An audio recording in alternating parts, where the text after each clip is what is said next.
Scott McNeish, the head coach of the Pearland Oilers, joining us now here on Texan Live. And, Coach, one of the things that we like to dive into is district play. You guys have jumped into a new district here with all the A-Leaf teams. George Ranch jumps up, even though they didn't have a great season last year. District looks to be in good shape this season for you guys. Absolutely. It's going to be a challenging one. We came from one that was already powerful with the Pasadena district, and I think we just went right into another tough district. So we're going to have our work cut out for us for sure with the LSIC.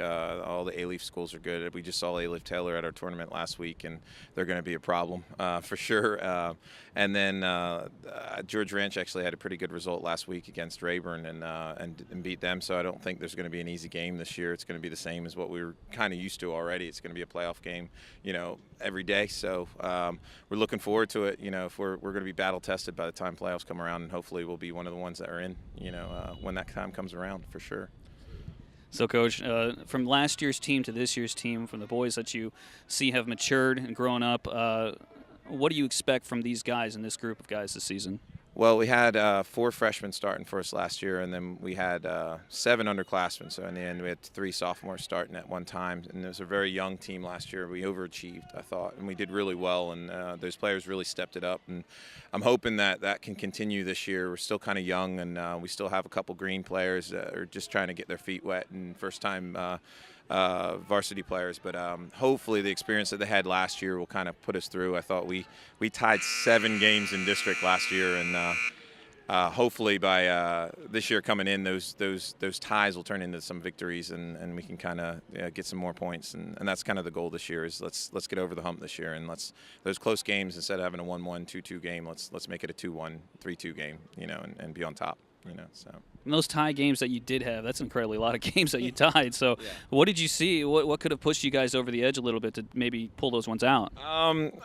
Actually, a lot of them were come from behind. So I know a tie is like kissing your sister, but in this case, I was okay with them. We were really showing a lot of grit. We were kind of the underdogs, and we were a really gritty team. And one of the few years I would say I was okay with. We were good at shootouts, and we had shootouts in district, so I was okay. Kind of with some of them. Most of the time it was coming back from behind. Like I said, we just didn't give up, and that's what I'm hoping this team has. I think we have a little bit more depth, a little bit more talent this year, and I'm just hoping that same attitude we had last year, that not give up attitude, we can kind of get a jump on teams rather than get jumped on and get ahead of them. If you and the boys had a goal in particular that you wanted to accomplish this year, let's say one goal, what would you say it would be? Playoffs. This team needs to be in the playoffs.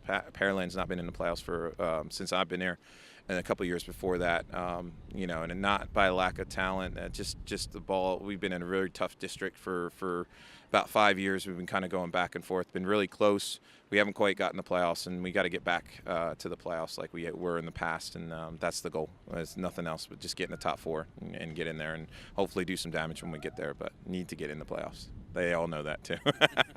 Well, Coach, best of luck to you, and good luck this season. Thanks. I appreciate it. Thanks. Take care.